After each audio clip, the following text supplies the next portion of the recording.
Hey everyone, welcome back to 1 Minute IT Shot. In today's quick video, I'll show you how to install and use the XRay mod for Minecraft 1.2 on your PC.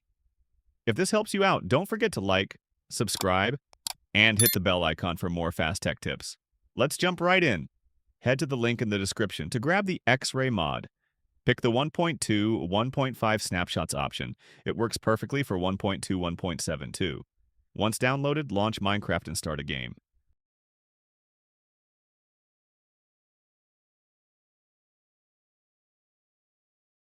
Go to Options, then Resource Packs.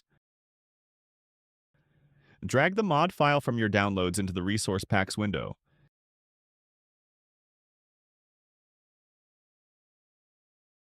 Hit Done, and boom!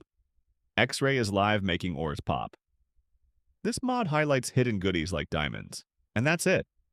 You've successfully set up the XRay mod for Minecraft 1.2, 1.7. Let me know in the comments if it worked for you. If you found this helpful, hit that like button, subscribe to 1 Minute IT Shot, and I'll see you in the next one.